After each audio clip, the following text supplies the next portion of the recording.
I think that most conflicts among countries are beyond the countries themselves' capacity to understand. I mean, if you take the hostility that Europeans feel towards Russia, what is the foundation for Russophobia? Russophobia is behind the whole conflict in Ukraine. And how does one unravel that? Well, the answer is there isn't going to be any magic Solomon-like tribunal that can resolve these questions. One simply has to engage in the kind of intellectual work that I'm calling for. One of my former Chinese students and colleagues has written an interesting article on why states do not want to resolve their differences through third-party adjudication. They can't because they don't understand what the nature of their differences are.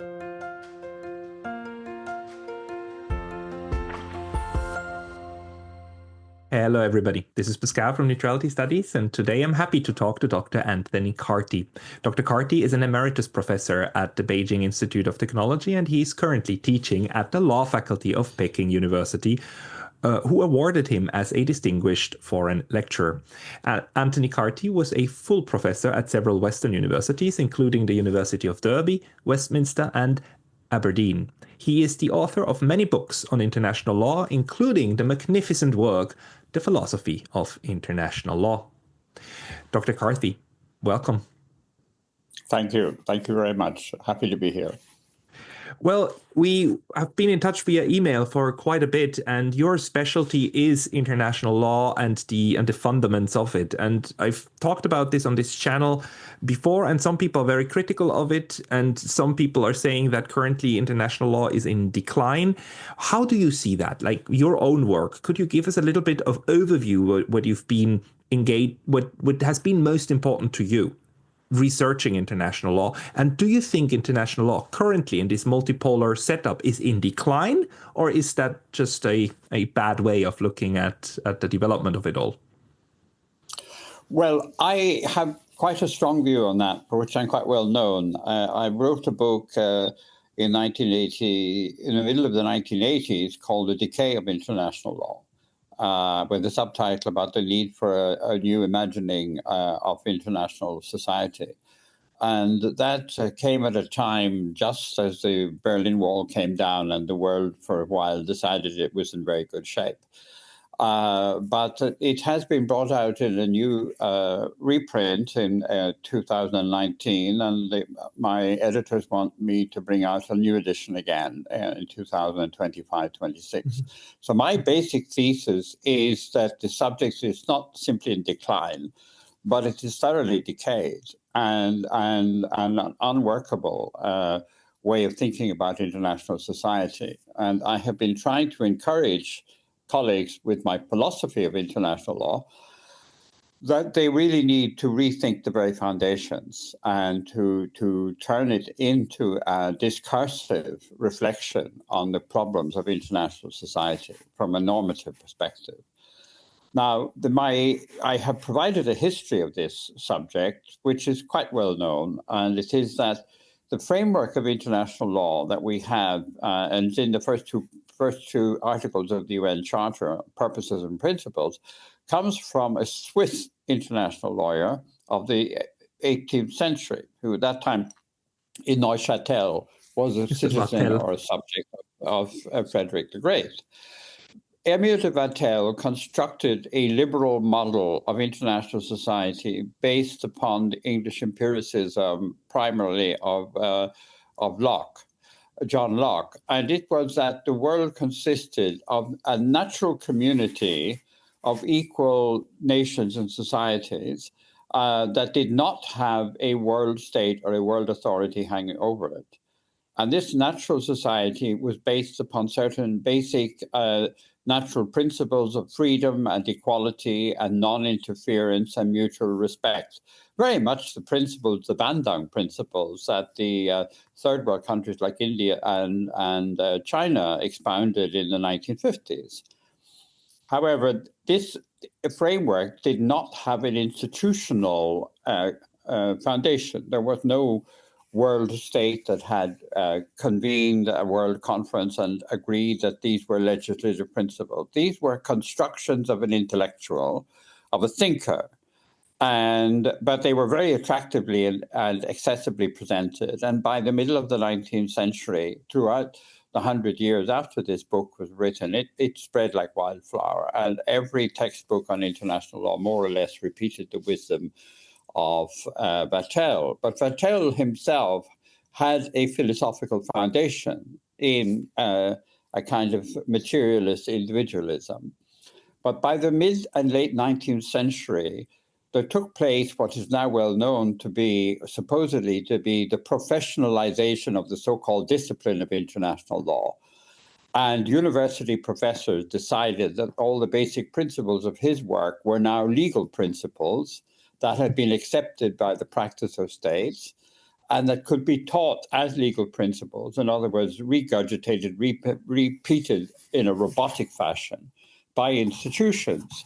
And any practice of countries that disregarded these principles of the equality and freedom of state was simply illegal and could be ignored. And that has now, astonishingly, become the orthodoxy. And I was in Berlin in the summer, and I checked through the big textbooks on international law that are available in German universities, all costing about 60 euros a volume, and they simply repeat these principles and cite a few cases of the International Court of Justice in which reference is made to them, and that's it. And so, to my mind, this is a legal order which is accepted by the so-called profession of international lawyers, who are university academics. They are not philosophers, they are not thinkers. So this is a static, rigid system of knowledge, which is simply repeated on the basis of thick analysis of the United Nations Charter. The Germans have contributed a 1,200-page volume analyzing the UN Charter as if it was the German Civil Code.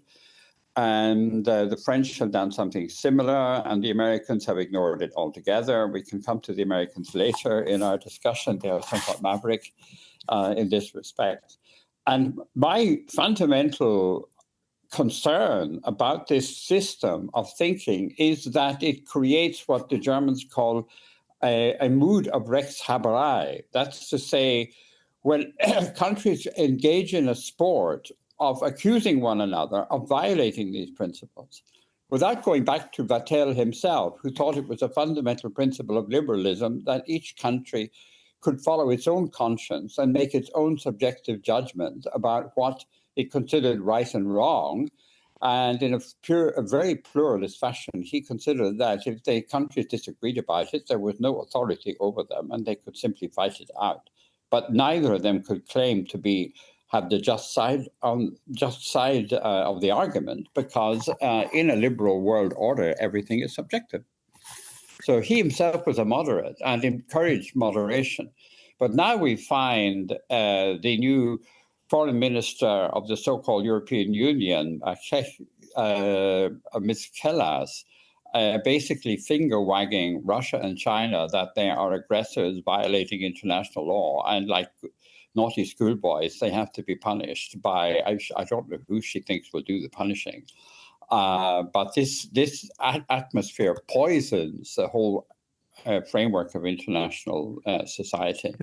To my mind, philosophy has to come in that one needs to really go back to Vattel, who is a reasonably intelligent person, and find out where we have gone wrong in regurgitating this stuff. It's well known to people outside the profession. I mean, historians have done quite a good hatchet job on the so-called professionalization of international law and into a discipline in the late 19th and early 20th century. And I've taken part in these debates and discussions myself. But I would stress very much that the profession of international lawyers are an agnostic bunch of technicians who are actually quite comfortable with their little bits of knowledge. And you will find professors of international law, like a colleague of mine in Brussels, will write a 900-page book setting out the 900 occasions when the United States has violated international law by behaving aggressively towards other countries. And then he can go home and rest in peace that he has sorted out the problem. And one can't argue with these people. If I go along and say to them, what are you doing? What are you talking about? They say, well, you're not an international lawyer. we can't talk to you. So the situation is quite grave. This is highly fascinating. Just before we continue, can you? I can only see like part of your face. Could you lift, lower a little bit? Yeah, this is better because like people are gonna want to see you doing these arguments. But I mean, this is it's a very important question, and a lot of people also who watch this show here, they are very skeptical toward the whole notion of an international law. Some people, a lot of folks out there, they also think that international law is the law, just like domestic law. At home we have a law, and if you break the law, then the policeman comes, right, and will arrest you, and you will go to a judge. And we have these institutions in the international sphere: the International Criminal Court, the international the ICJ, the International Court of Justice, and others, and we have arbitration courts and so on and so forth, and they all have the veneer of a local court, as if though international law was the same as local law. But I think you are very importantly pointing out that who does the arresting? I mean, who will do the punishing? The whole problem is we don't have the same equivalent on the international level, right? So when you criticize international lawyers for being too dogmatic about the letter and the letter of the law, is that where you think that they're going astray, like putting too much effort into the minute detail, losing sight of the fact that we don't have an international policeman? Well, I think that it's a mixture of all of these things.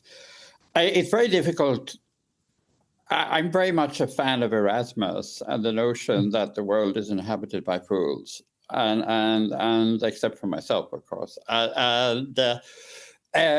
One finds it exasperating to try to understand why people are happy with going along with a certain pattern of behavior. I mean, I can't really fathom it. I'm simply told, well, Carty, you are not an international lawyer, so basically you belong somewhere else and we don't talk with you. I mean, that is a very common attitude, and it's quite often stated. One of my colleagues said to me, well, Carty thinks the international law is in a state of crisis. He seems to be the only person who thinks that. The rest of us are quite happy with it, and we are quite agnostic, and we see no need to look at philosophical foundations. But if you look closely, it is a matter of projection and fantasizing. The International Court of Justice is not a world court. It is the leading judicial organ of the United Nations. And that judicial organ of the United Nations has no compulsory jurisdiction over anything other than questions to do with the budget of the General Assembly and questions like that. And questions that are referred to it by the General Assembly of the United Nations for an advisory opinion, like the advisory opinion about the status of the Israeli occupation of the West Bank, these have, in strict legal terms, no force. They are simply opinions. And if you look closely at the court, it is elected by politicians. And the vast majority of the judges of the International Court of Justice are not international lawyers and don't know any more about it than anybody walking the street. So they will have probably a good general legal background. The International Criminal Court, its jurisdiction is not accepted by any major power. China, the United States, the United Kingdom, France, Russia, they don't accept it. India, other great powers don't accept the jurisdiction of the International Criminal Court as a compulsory jurisdiction. And they certainly don't accept, and this is actually very important for the rowing that's going on at the moment in Ukraine. All five major powers of the so-called permanent members of the Security Council, in the deliberations about the statute of the International Criminal Court and the definition of aggression, they all insisted that the concept of aggression is not a legal concept. In other words, it will always involve an immense medley of political and contextual and historical factors that make it unsuitable to subject to a legal judgment. This is perhaps in contradiction with the Nuremberg Charter, which was quite clear that the Nazi regime was committing aggression. But that is their position. And so if one wags the finger at Russia now, if in European countries like Germany or France or Britain wag the finger at Russia and say that it is legally an aggressor when they are contradicting their own position as a matter of law, when they refuse to accept the jurisdiction of the International Criminal Court over the issue of their determination of when a country had committed aggression. So it's full of contradictions and which really call for a totally different approach to the conflict and in international society. So I would say there is agreement. If I'm very much the professor here, there is an agreement among academics. There's been heavy studies done on this by the Max Planck Institute of International and Comparative Law of the University of Heidelberg. That there is not a professional international judiciary. This is also notoriously the case with the problems of international arbitration in commercial matters. These are very, very uncertain and controversial areas where many major powers do not accept the operation of these tribunals. There isn't a consensus at a global level. As a matter of sociology of law, if you look at Umberto Unger and his theories about the nature, the necessity, the social necessities that have to underlie a judicial process, they don't exist at the international level. There isn't a consensus on basic values that judges can appeal to whenever they're trying to resolve contentious questions among states, because legal documents are always a matter of interpretation. They can only have meaning in the context of a fairly stable, homogeneous ethnic and ethical background. So that is my answer. I would say that it is pure progression, and it is a form. I mean, I use the word decay. This is a very strong word. I regard the profession of international lawyers as ethically and intellectually irresponsible, because they will why? They will not engage in messy political questions. They will say our function is simply to interpret and analyze the deliberations of judicial tribunals. And we will wait till a judicial tribunal comes along and issues some kind of judgment, and then we'll make a comment on it. In other words, there is no intellectual responsibility on the part of the academic international lawyer. And most international lawyers who are professionally international lawyers are academics, public international lawyers. Private international lawyers can practice at the bar and earn a living. But most international lawyers are academics. They are approved by ministries of education. The whole exercise rests upon this illusion that the subject was professionalized in the late 19th century from an intellectual discipline into a legal order. And so it's fundamentally how would I put it? I mean, decayed, I think, is a expression. Decayed means that you have a thinking system where people have stopped thinking and are now just robotizing. And why do they do it? Well, that is, there's much written about how professional people escape responsibility. A great deal has been written about that since the 1920s. I very much appreciate how clearly you are putting your thinking. On the other hand, like there is to my mind, a clear also, path of international law as it in terms of a development of new rules that sometimes and regulations, norms that are even put into treaties, right, that then represent the will of a large majority of states, some of them universal, so some of them not quite. But one of the interesting developments, for instance, is that before 1945, international law used to refer solemnly and exclusively to nation states, right? And then along come ideas like, how about we make them applicable to people? And on the one hand, you had the Nuremberg tribunals and the Tokyo Tribunal, and you said like individuals are subject of international law, and you have the development of international human rights law, which over the past 80 years came very far from just a declaration all the way to actually a court and so on. I mean, an entire system was built around this. So on the one hand, I understand that one can argue that this is all built on illusions. On the other hand, the fact that it was built, isn't that an interesting phenomenon of, let's say, the international world? Well, this is a very big subject, and the point that you are making is valid, and my own view is definitely regarded as radical. However, I would consider, this may sound facetious, but one of my colleagues in Cambridge, my mentor to some extent, said that an international agreement, an international treaty is a disagreement among states put into writing. Now, if you look closely at these international conventions, and you have mentioned conventions which I think are not integral to the system of international law, like human rights law. This human rights law is very largely unenforceable, and no major country submits to it, certainly not the United States or China or Russia. There is a European Court of Human Rights, but it's mainly concerned with the issues of human rights that interest very advanced industrial societies and not the traditional issues to do with torture and mass murder and genocide and so on.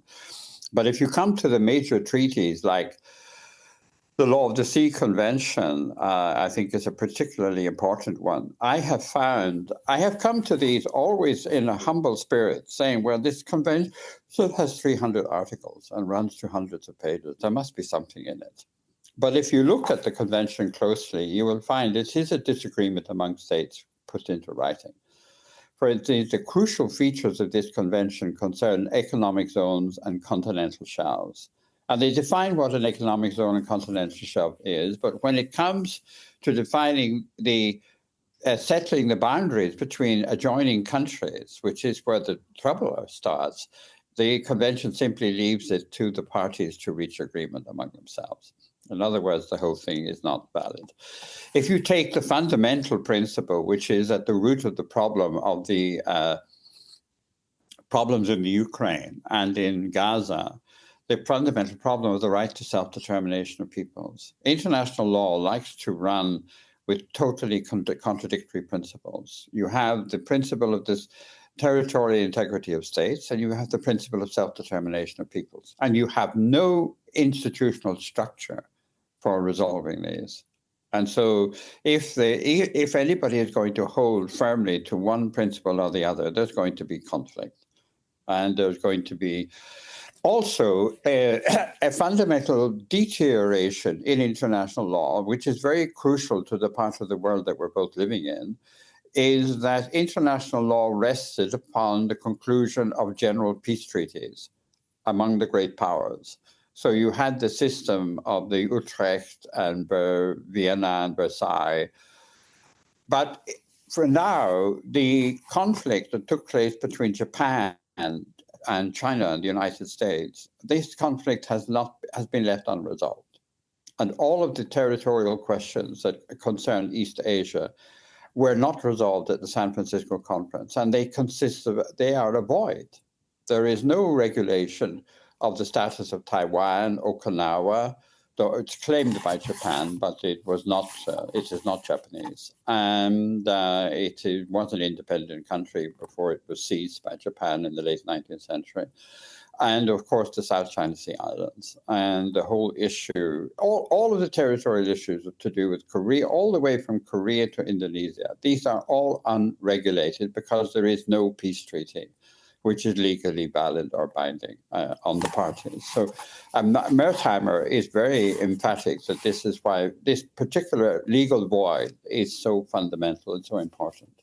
But I would stress, I think the most important issue is the issue of the status of states. I mean, there's a great deal of talk about the right of Israel to exist, for instance. I wrote an article about this myself. But in fact, international law treats the existence of states as purely de facto. I mean, if you can beat your way into existence and hold on to existence, the International Court of Justice decided in an advisory opinion, I think in the Kosovo case, that the coming into existence of a country is a question of fact and doesn't raise any doesn't have any legal resolution. So the court actually in 2009, 2010, listened to submissions from over 100 countries about the right of self-determination of peoples and whether it applied to the people of Kosovo and how it related to the right to self-determination of the people of Serbia, and came to the conclusion that there was no international law on this subject, and whether or not a state existed was a matter of fact left to the recognition of other countries. Now, I'm not being completely anarchistic in saying that there are no rules, but the rules that exist are very piecemeal and very partial, and they do require a willingness on the part of international lawyers to use their intelligence and to use their moral and philosophical capacity to reflect and to conceive of new imaginative ways of resolving difficulties. So that is formally, that is my position. In practice, then I try to develop this in relation to lots of particular situations, and it's immensely exciting and complex area, but it's not one that international lawyers have anything very useful to say. And I can go on indefinitely about that problem. I find the talk to lawyers in general, and international lawyers even more particularly, usually fascinating, because they tend to be very precise minds in the sense that they can take arguments seriously and dissect them quite a bit. Yeah. The question to me in the grand scheme of things is, if we look at, first of all, international law is about roughly around 400 years old. I mean, we usually tend to start with Hugo Grotius, right? As in saying, like, okay, this is the moment when we started getting it. Of course, we have treaties and so on that are much older, and of course, Hugo Grotius himself was building on a lot of people. But when we started talking about that, would be around 400. And in a sense, I keep thinking that we are part of a longer trajectory of humanity trying to create something that would actually be proper law, but we are definitely not there yet. Would you say that we shouldn't even try, that we should completely reconceptualize the exercise? Well, I started off, and there's a lot of controversy about when it started off. And so when I went to do my PhD in Cambridge, and I said I wanted to study Grotius, my supervisor said, no, the conceptual framework that we're operating with begins with Vattel. There are those, and I would join that company, there are those who believe that it began in its modern form with the Spanish scholastics in the 16th century, who developed a whole theoretical framework for condemning the Spanish conquest of the Americas, and that didn't lead to the Spaniards leaving the Americas, but it did provide a framework from which we have built further. I mean, I'm not at all a nihilist. This is a tradition which goes back to ancient Rome and Greece of a concept of law. I mean, law itself, a three-letter word, usually capital L. The concept of law is itself a spiritual and an intellectual and an ethical concept. Law is defined by the Roman jurist as a just relation among peoples. It inevitably is a part of a natural understanding of how human beings relate to one another individually and through communities.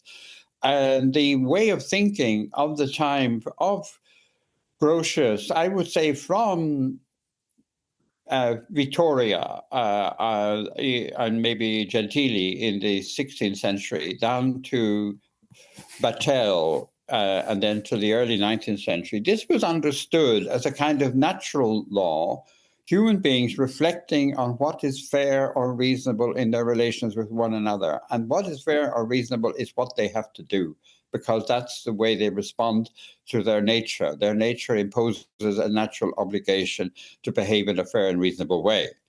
And that is a tradition which has become ossified in the agnostic technical professionalization, which is now left to the judiciary of professional jurists, but essentially politicians, to resolve. And that's why the topic dries up. And that's why I insist on the concept of decay. So it is a tradition which I am trying to revive with my philosophy of international law. The first chapters engage with the nature of the medieval natural law tradition, the role of legal doctrine. And I end up at the end of that first chapter thinking of ways that can be revived. And I have published a book with Chinese colleagues. I've been in China. You didn't mention I was professor of international law at the University of Hong Kong from 2009 to 2016, and then in Tsinghua from 17 to 15, from 15 to 17, and then I went on to Beijing. And I have written, edited together a 400-page book exploring concepts of just and reasonable behavior as a basis for relations among communities in the ancient Chinese tradition of Laozi and Confucius, and contrasting that with the medieval scholastic and Grotian concepts of reason. And I think that these are the basic concepts which make sense to the whole of the human race. I insist in my philosophy of international law on a very nicely put expression of a French philosopher of law who's not an international lawyer, though she's written a book called The Philosophy of International Law, Agnes Leibovitz, that the fundamental principle of international society is that all human beings are alike and are capable of recognizing one another as being alike. So Hobbes is wrong. I have developed from the philosophy of Paul Ricoeur a critique of Hobbesian amoralism. Legal contractualism is based on the idea that you cannot reason from the nature of human beings to what is just in their relations with one another. You can only rely upon what they have agreed by will in contract. That is the Hobbesian contractarianism. I oppose that with the phenomenology of Paul Ricoeur, that one can recognize in the humanity of other people what is a reasonable foundation for relations among them. And the basis for developing this can only be what the Chinese diplomacy tirelessly calls for: endless negotiation, endless dialogue and reflection.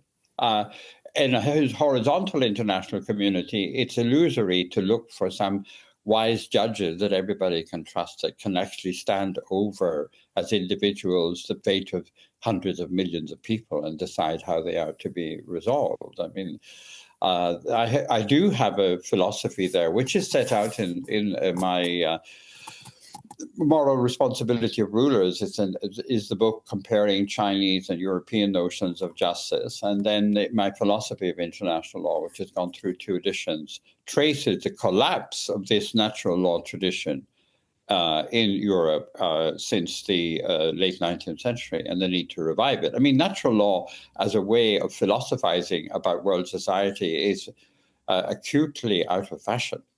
Yeah. In an age of Wittgensteinian language games and logical positivism and emotive theories of value.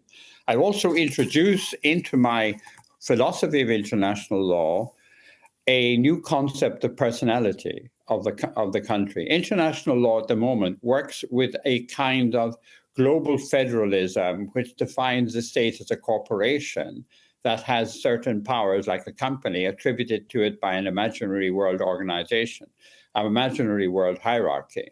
I replace that with a recognition that the world community consists of 180 or 190 different national communities with histories which are very tortuous and very complex and that need to be understood contextually in their relations with one another, and also have to be understood psychoanalytically, because as collective entities, they are frequently pathological in their relations with one another and in their treatment of one another.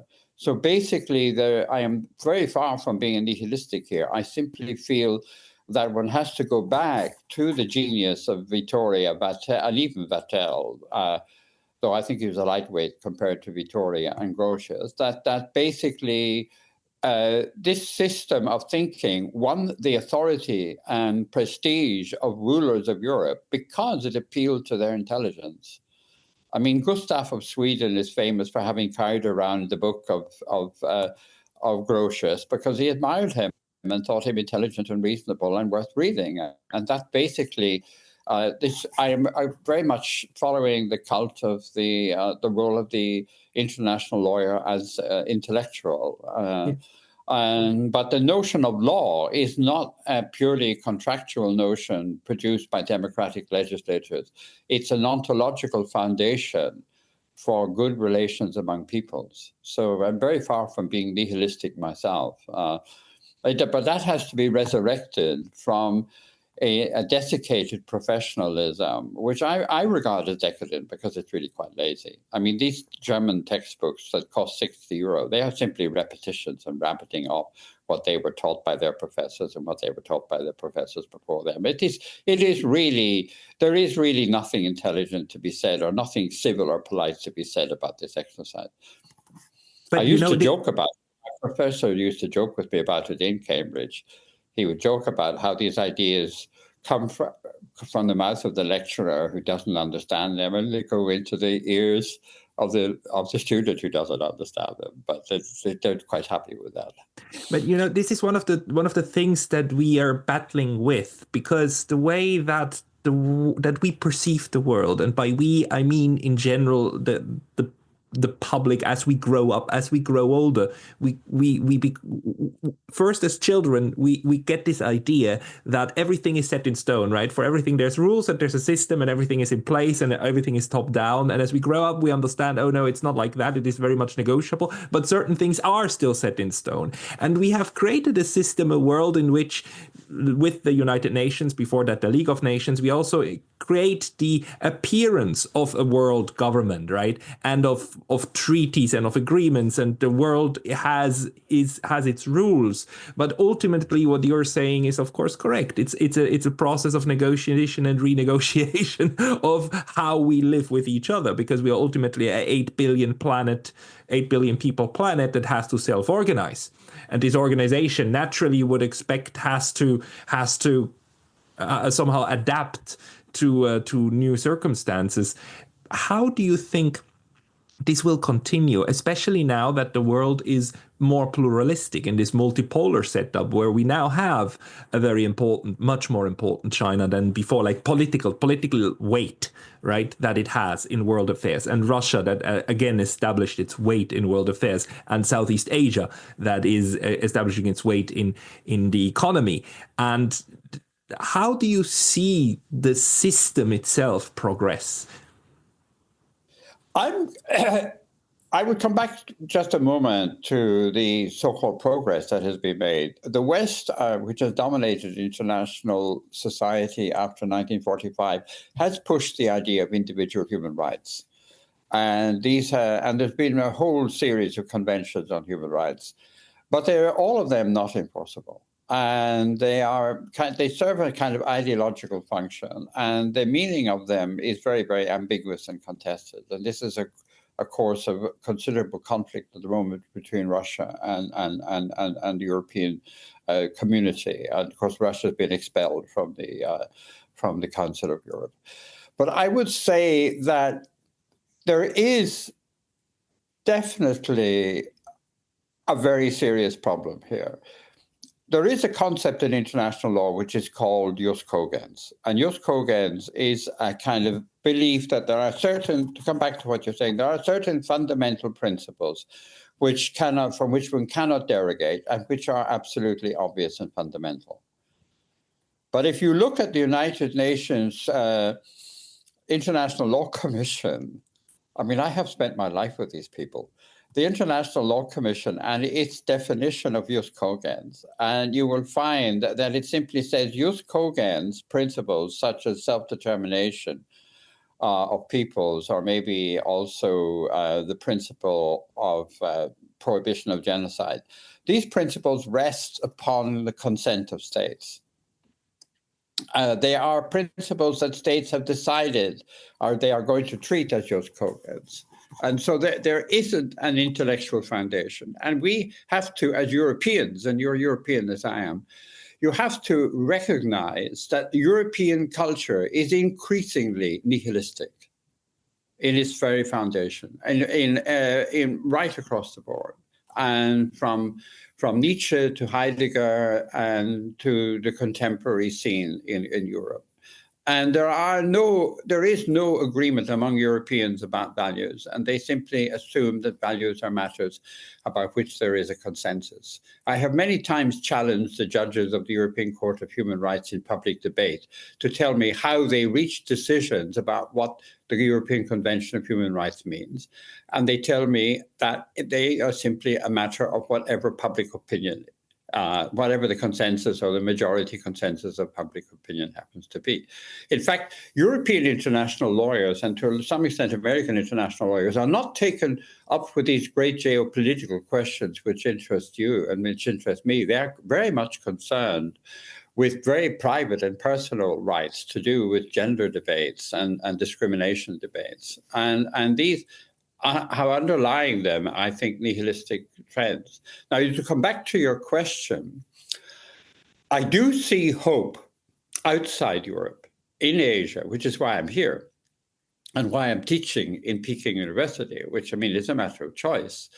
I do see China as a major stabilizing power in international society, building careful alliances, well, not alliances, partnerships. It's very careful to exclude the notion of NATO-style alliance with Russia, with the Shanghai Security Cooperation Council, building up relations with India, with the Middle Eastern countries, with Iran and Saudi Arabia, and building up relations with Southeast Asia, with the BRICS, with Brazil, with the Latin American and African countries. It is trying to build up a consensus around the principles of mutual respect and patient negotiation and resolving differences through mutual understanding. And it's very interesting from an international law point of view that the agreements that China makes usually have a clause in them. They're drafted to look like treaties, but they have a clause in them that international law will not apply. And they are quite emphatic to avoid the classical positivist European concept of how to provide certainty in relationships. Certainty in relationship, and this comes back to my own view about the nature of legal personality and what students in universities should be studying when they're studying the question of what is a state or what is a community. Relationships depend upon mutual confidence and continued cooperation. And that is a fundamental underlying principle of Chinese diplomacy, which is, I think, very well developed, but comes across in Europe and America as very anodyne. I mean, Foreign Minister Wang Yi repeated these principles at the Munich Security Conference a week or two ago, but they aroused no comment or interest at all. So I am quite confident that there is a growing alternative study of how international society should be constituted. And my Chinese friends and colleagues tell me that the difficulties to do with Europe and America are something that are better not confronted directly, but simply through an attempt to provide evidence of an alternative way of development. In other words, instead of throwing mud at those you disagree with, behave the way you feel you would like others to behave and then hope that they will imitate you. I think that's the underlying philosophy of China. If we come to Europe and America, I think one is dealing with two entities which in different ways are quite pathological. Europe because it is fundamentally nihilistic in its values, and the United States because it doesn't accept any notion of the equality of states in the international community. That's quite a complex statement following on Trump, because I think Trump does have a very brutal concept of equality. But certainly the neoconservative dominant foreign policy tradition in America is that America is an exceptional country which has responsibility for the running of the world as a whole. I mean, for me, I do get down to concrete detail. I do believe that it's part of the moral responsibility of the international lawyer as an intellectual to engage with really concrete problems like Gaza, Ukraine, and so on, and many others.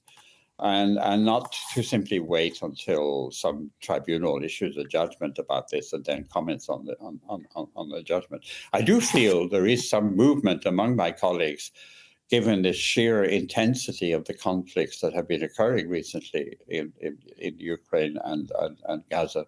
I've been back in Europe in the summer, and I was surprised to find that some colleagues who very much like to sit on the fence feel that that's not an option, given just how serious the Middle East conflict has become. One of my main problems with the European mindset, and I think that extends also to a good part to North America, is that it is very self-centered and very self-focused, which is why it's so difficult to wrap your mind around another conception of how things can work. But the one of the fundamental beliefs or core not intuitions. Sorry, the word I'm looking for is core motivations. Core motivations of international law, the way that we know it, is that you create a situation in which you are able to pass a judgment. So that you create a situation, also arbitration tribunals, right? They're made in a way that you create a system where in the end you say like, okay, fine, we accept the fact that we have disagreements, and when we do, we take them to a court, to a third party, and then we get a judgment based upon logical reasoning, based upon certain principles and ideas of how stuff works, and then in the end, one party or both parties might end up unhappy, but at least we have a resolution of the conflict. That's that idea. Now, I think if I understand you correctly, you're going a different way. You're saying like that's just not the way that international society and humans themselves work.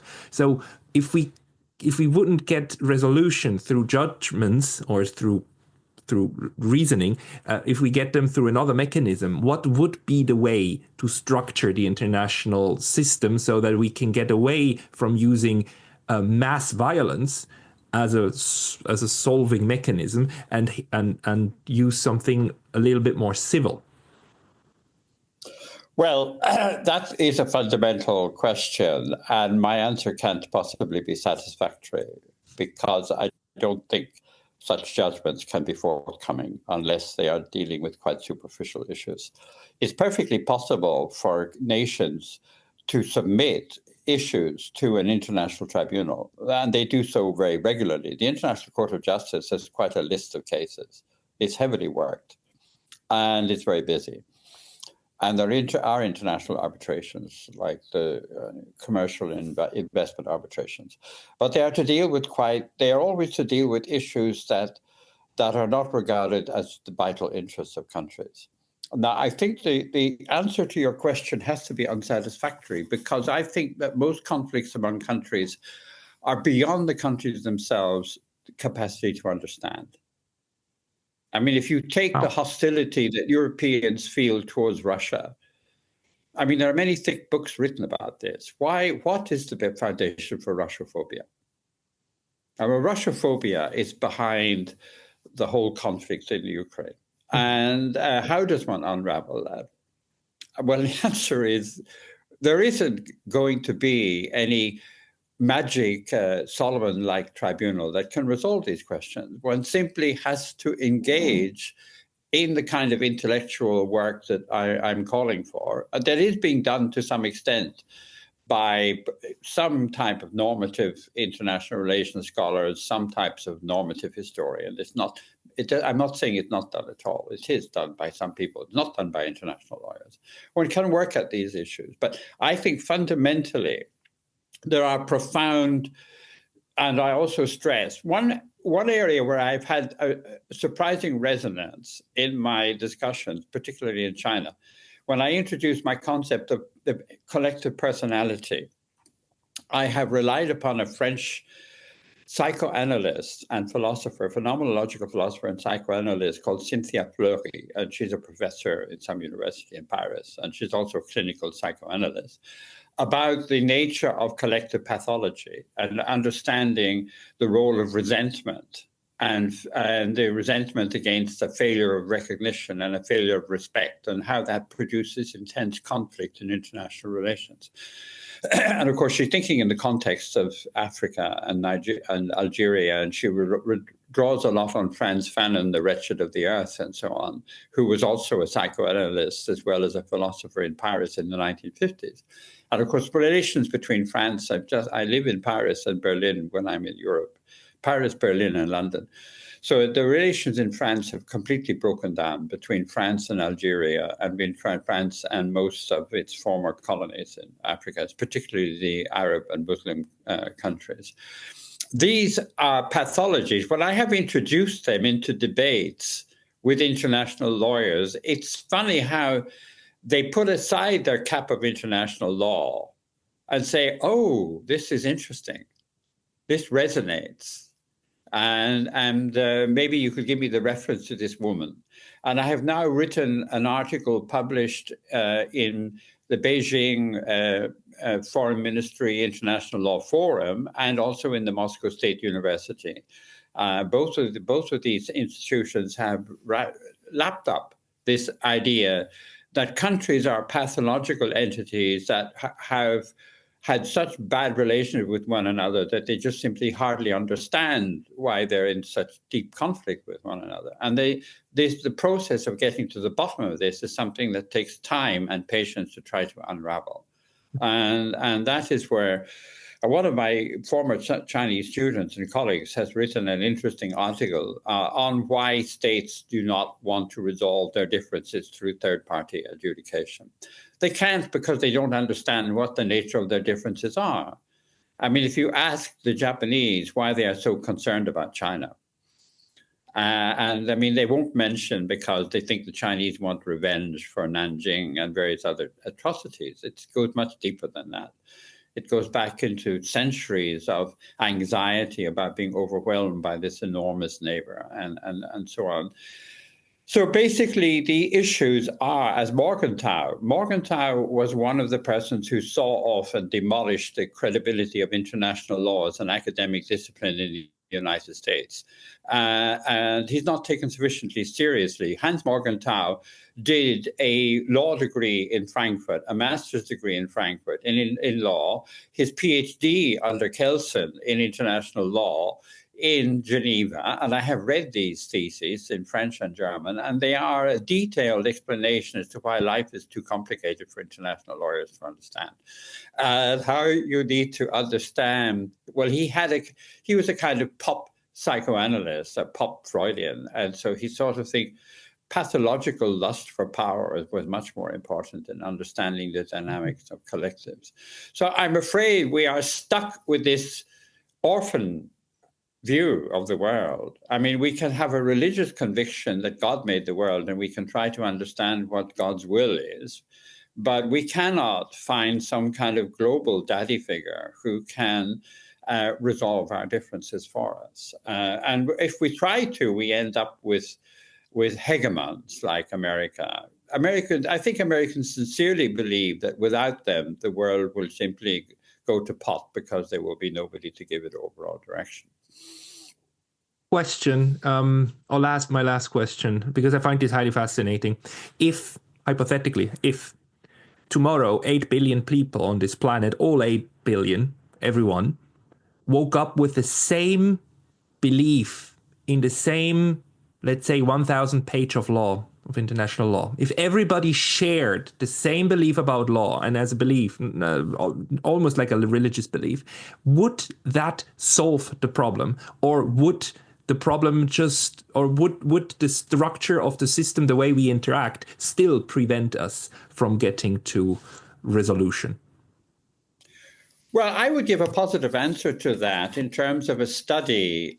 It's just a random study. There are hundreds of such studies, but an Indian think tank has produced a study which is very easy to find on the internet called Hyperimperialism. And it contrasts the gradual militarization of international relations by NATO and with the Chinese initiatives through Friends of the United Nations, through BRICS, through Belt and Road, and other organizations such as I've already mentioned.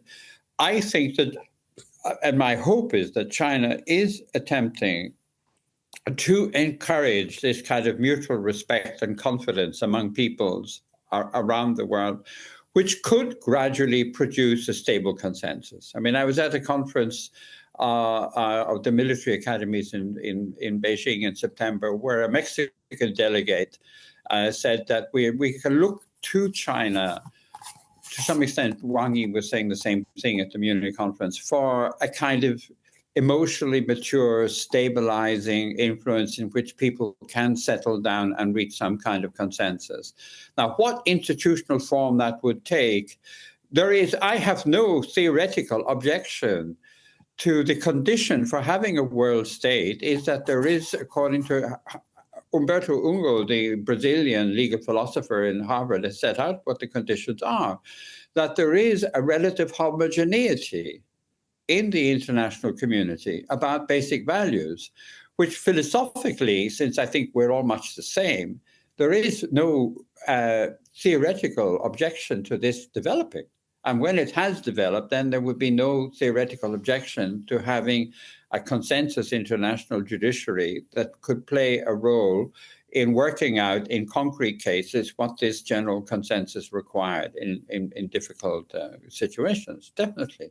That is a goal which, if we can get through the present turmoil, and of course the main danger of it is the nuclear arms race among a small number of superpowers, then we can work for that, in the hope that, we will both pass away long before this happens, but in the hope that over the next 1,000 years, why can't things develop radically? They have developed radically in the last 200 to 300 years as the world has become globalized. It is merely, I would say, it's looking at it positively, we are in the kind of birth pangs of a possible world order, which I think is growing up out of East Asia. Yes. And which will gradually, hopefully, produce a settling influence in Europe and eventually in America. Though America, we haven't talked about very much. I do think there are positive aspects to the recent developments in America. They're not entirely negative. I think so too. Unfortunately, we are running out of time because we are nearing the hour, and I try to keep that in that core set. And but I would like to thank you very much, Dr. Carty. If people who want to read more from you, where is the best place to follow you and your writing? Well, I don't have a blog, which I suppose I should have. But I would say that the philosophy of international law, both editions, the decay of international law, do deal with the problems that we've been discussing. Because we're not, for me, the issue that I have to confront is to convince people there is a problem. I mean, my colleagues seem to say, well, I have the problem. And they joke, well, Carty's decadent, obviously. Carty is in a crisis, but the rest of us are quite happy. So for me, intellectually, I'm trying to cope with convincing people that there is a problem to address. And so those books are quite enough. But I do publish a lot of articles, and people can have my webpage or can have my email and get in touch. I mean, I'm scribbling all the time. And I suppose I should have them all up on some kind of... I'm a member of the Academia EDU, this American citation index, and very many of my articles appear on that. Okay, everybody, if you're interested in Dr. Carty's works, just also Google him, and you will find a lot under his name, and you find a lot of academia.edu, and feel free to reach out to him or to me if you want to read more. Dr. Carty, I agree with you, there is a problem, and my gut feeling is that a majority of my viewership here on YouTube will agree with you, there is a problem.